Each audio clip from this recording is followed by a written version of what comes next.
Hey everyone, thanks for checking out another episode of Wonderful Garbage. This episode is going to be a Bravo TV recap episode. I want to share my thoughts on the season 2 premiere of The Valley and the mess that it was. Okay, I am passionate about this show. I am passionate about talking about other people. It's another solo episode. Just me, Angela. Julia is out and about. And she hasn't watched The Valley yet. She hasn't been able to. And I just keep texting her. I'm like, I can't wait for you to watch it. I need you to watch it so badly. There's just so much I want to talk about, which is why I'm probably just going to ramble to you guys. I didn't think Jax could get worse. And Michelle and Jesse are equally bad people. I just can't. Okay, let's get into it. We have to talk about this opener of Jax, feel sorry for me opening. Addiction is a horrible thing, and I'm so sorry that he's going through it and having to come to the fact and face everything that he's done and really get sober like he said he is now, and I love that for him because he's a freaking monster of a human being. We do see that he goes away to a treatment center, which is something that we've heard, and it just sucks. Bravo celebrities having podcasts because we're getting so much information before the season airs and before they're doing interviews for the show. And we are finding out just all kinds of things. I guess it's a blessing and a curse because we see Jax go away to a treatment center, but then I think Brittany said on one of the podcasts she did, a solo one, Jax wasn't even gone the entire time. He was there for, a week or two and then was like, I'm good, I'm fine, bye. Came back, was back on his bullshit, and she had to tell him, you really need to go this time and take it freaking seriously. So I guess it's good in that regard because we can call people out on their BS when we see them acting a certain way, but we know it's something different. But it just really does suck when they have podcasts and are telling us everything because there's just so much information that we know. Also, I watched the after show and it was boring to me. I didn't learn anything new really because again, all of this stuff has been talked about in interviews or on each other's podcasts. So I'm not getting new behind the scenes information about them like you would on a regular after show that isn't full of people who have their own podcasts. The only thing I guess from the after show was hearing everybody else's experiences with the whole Jax and Brittany thing and the timelines, and a lot of people were more supporting Brittany's storyline to be like, no, we were all here when it actually happened, and what he is putting out there is false because we were there. It's just crazy. But Brittany tells him that she's gonna file for divorce, custody, and a restraining order, the triple threat. She is going to do everything. She is yelling at him, saying that he needs to get help for him and for their son because she does not want their son to grow up to be like him. She goes, he can't grow up to be like you. Oh, and I hope that freaking got to him because literally nothing else has. There's even a scene of Kristen saying, how is it that you not being able to be around your son by yourself is not rock bottom for you? You're okay with that? You're going to keep doing what you're doing? You're going to keep doing all the drugs, going out, being disrespectful to the mother of your child, doing things that are hurting her while your child is in the house in their space, you not being able to be alone with your son isn't rock bottom. That's not going to make you stop and realize you need to get help. And then we get a little chyron or a little screen that says 7 days earlier. So I'm guessing Jax only films for a couple of the episodes and then he's gone. I'll talk more about Brittany and Jax in a second, but I have to get on Michelle and Jesse. Their daughter is super adorable. Jesse is saying that him and Michelle fight through co-parenting all of the time. Like, it is not good. They are not getting along. And we see it later at the white party that Brittany throws. They're both dating other people. He's dating someone. He says, I'm dating one of the strongest women personalities ever. She's a magnificent diffuser, which like made me think of like oil diffusers automatically and took me back to my Bath and Body Works days when I used to work there. Jesse's like, she holds up a mirror to me and really makes me see myself. I'm like, is that code for she's an old soul? She holds up a mirror to me. She makes me see who I really am. Ugh. He's like, it's basically the polar opposite. Like, Michelle never did that. She would let me do whatever I want and then get mad at me about it. Michelle talks more about her boyfriend. We learned that they met a couple years ago. They would run into each other hiking or getting coffee. I don't know about this timeline. Michelle, I think, does admit to Jesse later on that she did cheat on him. I think they're just both absolutely wrong for each other. It sounds like they had a lot of fun in the beginning of their relationship. It was like a one night stand that turned into something more, and then they just like never left each other's side. So it's probably really, really great that they aren't together. But I really hope they are not fighting the way that they are fighting in front of their daughter, because they're absolutely horrible. Brittany throws a party later, and they're arguing. Jesse's new girlfriend lives in Orange County. By the way, he's only been dating her for like a couple months, but she's in Orange County.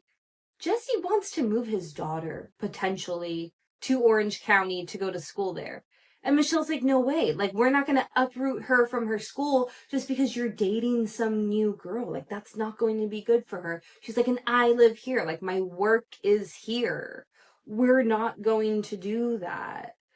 And yeah, like changing where your daughter's going to school just because you have a new girlfriend, like that's crazy. And she's like, no, it's not going to happen. And her boyfriend even says a little something, he gives input, and you're like, no, sir, you don't get to talk about how they're parenting their child. Absolutely not. Then Jesse, because Michelle's like she's just like, no, that's not going to happen. Like, I'm letting you know, absolutely not. Jesse's like, oh, well, you're getting aggressive, which is just it's just such a little dig. Like, she's not getting aggressive. She's just telling you no, and you don't want to hear it, and you want to continue to rile her up. And yeah, a producer asks him, did you just bring this up at the party to get a rise out of Michelle? And he's like, 100%. Let the chaos begin. And it's like, oh, you're nasty. You fight dirty. And that's not going to be good. It's not going to be good. Don't you want to be divorced and be done and like have a good co-parenting relationship so you just don't have to deal with the person in these in-depth talks, right? Like, he loves that, which is crazy. Okay, let's get back to Brittany and Jax. This is filmed about the 9-month separation point. We saw this preview scene before the premiere came out, but Brittany and Jax have been separated. They agreed that they could see other people. Jax has definitely been seeing his fair share of women, according to Brittany. She says the DMs that she gets are horrible. Women telling her things that Jax is texting them, showing screenshots of stuff, like all these things that should not be coming to Brittany and that Jax is doing out in these streets. Brittany starts seeing this guy who was apparently a part of their friend group, really good friends with Jax. No one really, but they're like, yeah, they were friends, but It's not like they weren't like super, super close friends. But Jax also, anyways, Jax slept with his best friend's girlfriend, who he's on the show with. Isn't that just so freaking funny? I love Kristen so much. The way she has grown. Oh, but Jack saw these text messages between Brittany and their friend. He flipped a table on her and bruised her knee. It got bruised immediately. It was really, really bad. Now they are living separately. Jax was too much of an a-hole. Brittany was like, you get out of this house or Cruz and I are getting out of this house. Jax was like, I'm not leaving, and which forced Brittany and their young son to move out.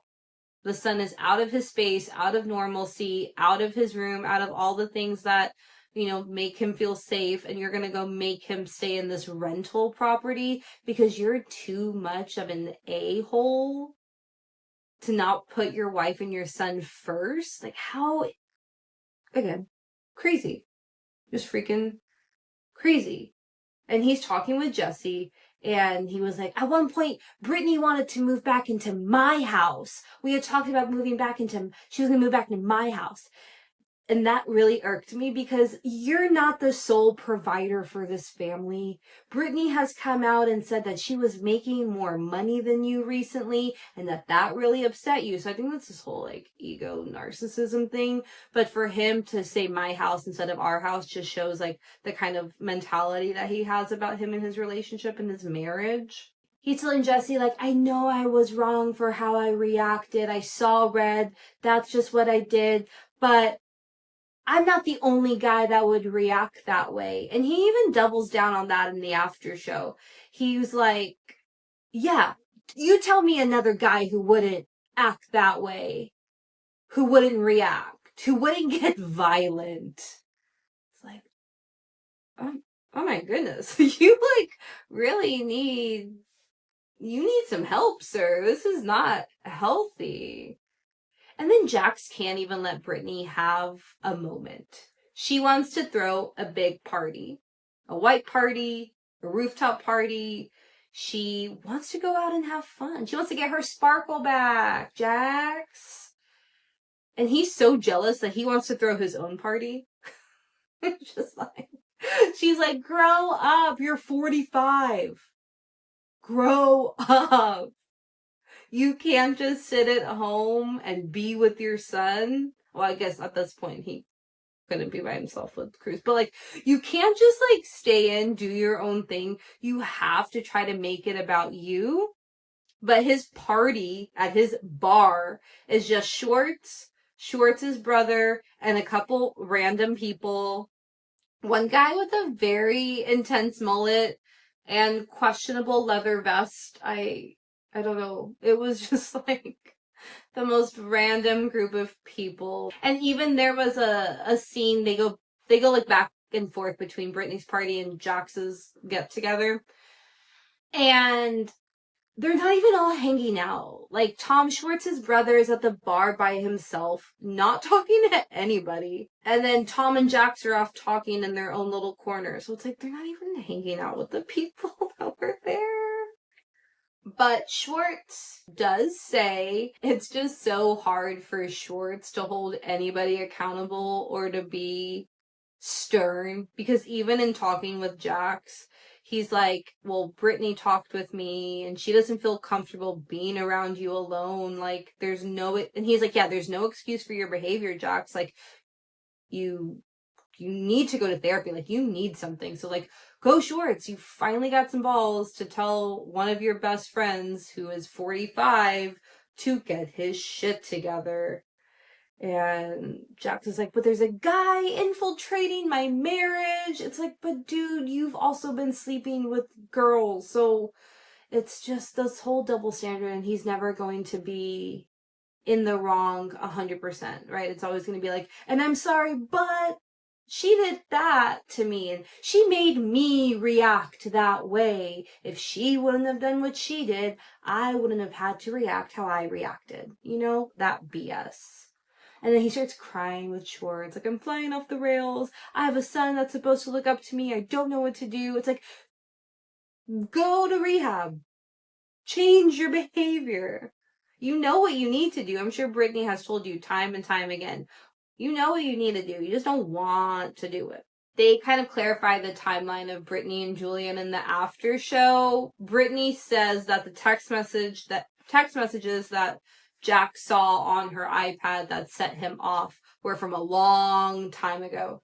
Jack swears, though, that they were about to get back together, and like the night before she was going to move in, he saw those text messages, and that's why he freaked out. Oh, yeah, in the after show, he says, show me a man that wouldn't go ballistic that their wife is texting stuff to another guy. It's like, sir, it's called emotional regulation and therapy.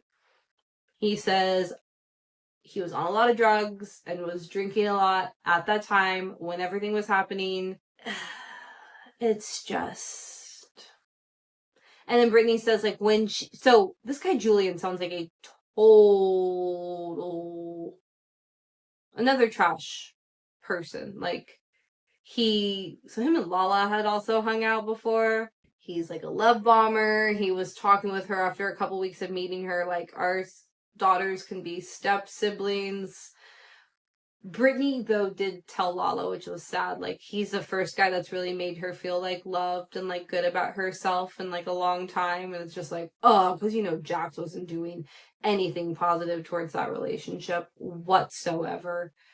But that guy Julian was apparently still living at his wife's or baby mama's house, and Brittany thought they weren't together anymore, so it got really, really messy, and once she learned that, like, he was still there, they broke it off, or that she was back in the picture, and so it just sounded like a fling that it happened, whatever.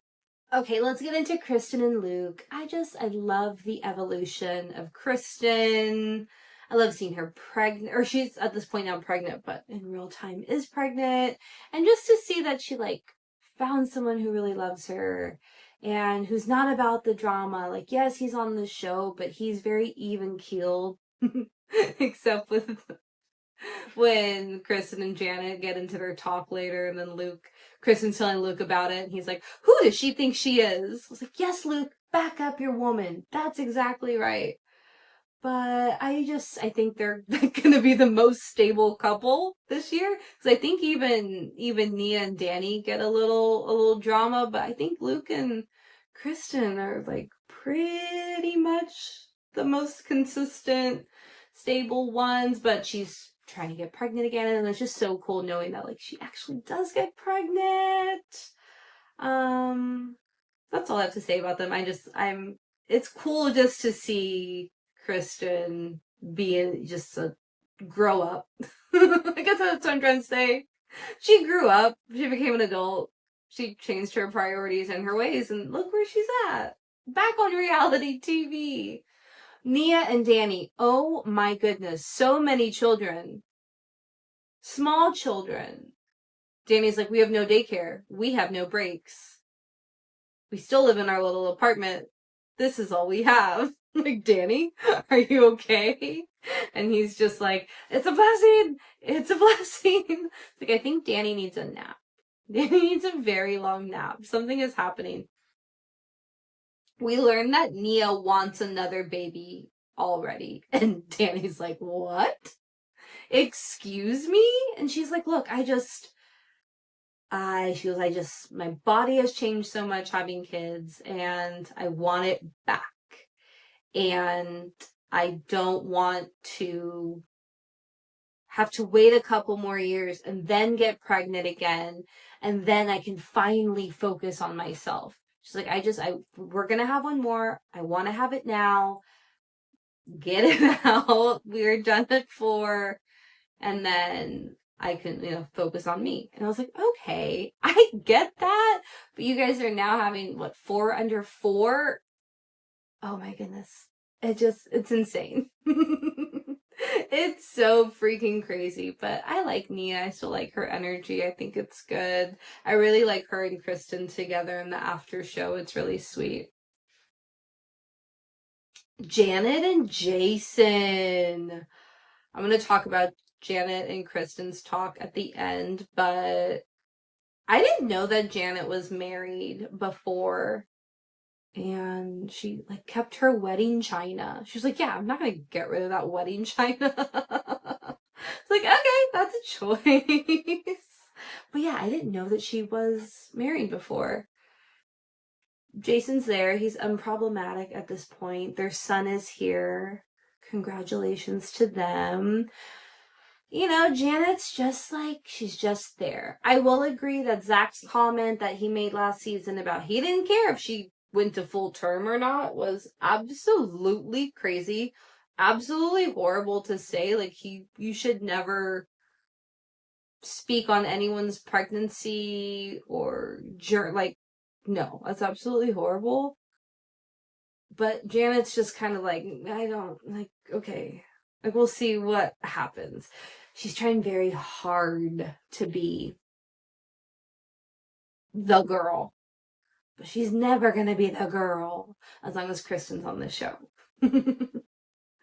Okay, Zach, we don't learn too much about what's going on in his life. We just see him really hang out with the group, and then he has lunch with Nia and Kristen. But we don't get to learn more about him. Same thing with Jasmine. We do see her and her girlfriend, now fiance Michelle. We don't get a lot of her personal life, but I think that was because there's just so much to fit in this first episode, and we all knew it was going to be pretty Jax and Britt focused. So I hope that we do get more. They show us more of them, right? Because I'm sure they are filming so much footage, and we're getting like 10% of what they film. Okay, let's talk about Zach meeting up with Nia and Kristen. Zach's with Nia, Kristen isn't there yet, and they're like, oh my goodness, we haven't seen you in so long, all these things, and Zach's like, oh, I know, we've just both been like so busy. Things have been crazy. And it just makes me laugh because Zach's busy and crazy is nothing compared to Nia's busy and crazy. So I love Zach being like, oh my goodness, we've both been just so busy. And Nia being probably like, yeah, you have 3 kids under 3? Let's talk about it. We get our first podcast mention in this episode. It happened already. Janet was on a podcast, gabbing with Gib. I follow Gibson. I love his content. He has great takes, a great podcast. So it was cool to see him. Like, I wasn't annoyed with it. I was like, okay. But I just hate when they reference podcasts on these shows. It's just too much. Janet on the interview was saying that she only wants to be around people who wish her a successful pregnancy, and Kristen and Zach didn't want that for her. Kristen is pissed because she went through a miscarriage last year, and Janet knows Kristen's fertility journey, and Kristen's just heard that Janet would think she would want that. Later on, they talk about it. I think I'm going to get to it next. But again, what Zach said was absolutely horrible. And Zach was like, yeah, because I was like so drunk. I shouldn't have said that. Like, that was absolutely horrible. Zach thinks that Janet doesn't want Brittany to hang out with him. So Zach and Brittany have known each other, like they used to live in Kentucky.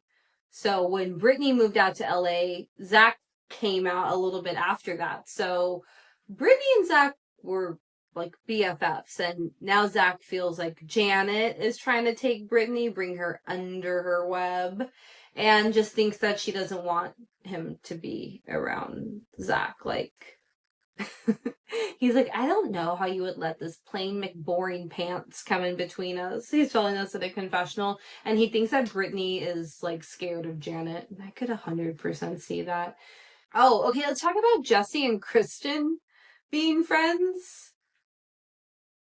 If you remember last season, Kristen and Jesse and Michelle got into a huge screaming match.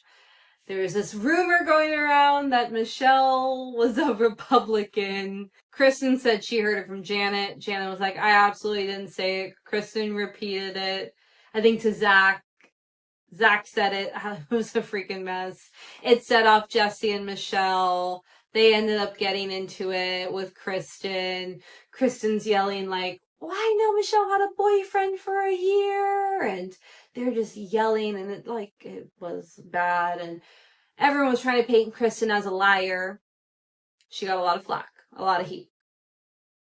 This season, Jesse is calling Kristen and is like, I would like to come over and talk with you. And he comes over and he's like, you were right about everything, Kristen. And the look on her face, like she's trying to stay calm, but she's also like, abso-freaking-lutely. Thank you. Thank you for saying this on TV, so there's documentation of it.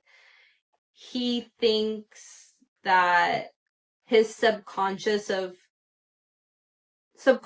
knowing that everything that Kristen was saying was true made him really defensive and angry and projected a lot of that onto Kristen. I was like, wow. Like, I like this Jesse. I like this Jesse who is nice and apologetic, but when he's with Michelle, it is rough. It's so bad. So it was nice to see him just be like, yeah, I apologize for every way I acted towards you last year. It was 100% uncalled for. I was obviously going through stuff and I didn't know how to handle it, and I was just letting it out and starting fights with you. And she's like, thank you. She was like, yeah, I watched this season back and I just saw, like, there was a lot going on. And so they have a friendship and they hang out with each other. And in the after show, Jesse's like, I think I text with Luke the most out of everybody. And that they hang out at each other's places. And I don't know, it's sweet. But also just, I'm like, I think that he's sweet for like a second, and I remember him with Michelle, and I'm like, ooh, okay. Okay, let's talk about Brittany's party. It's a rooftop party. There's a pool. They're not in the pool, but there's a pool, and I am freaking terrified that someone is going to get pushed in that pool because it is packed. Brittany has so many people at this party. I love it. It's an all-white party. So freaking cute. But someone is going in that pool at the end of the night. So Kristen and Janet talk. Janet's like, I want to be friends. I had a really rough year last year. Like, we've been friends for so long. We have so much history. Can we put this aside? Kristen's like, I just don't believe it. All the stuff, like, months later you said on a podcast, it makes me believe that you still feel that way. So then you coming over here at me like as if you're good, it just doesn't make sense. Janet apologizes for the podcast.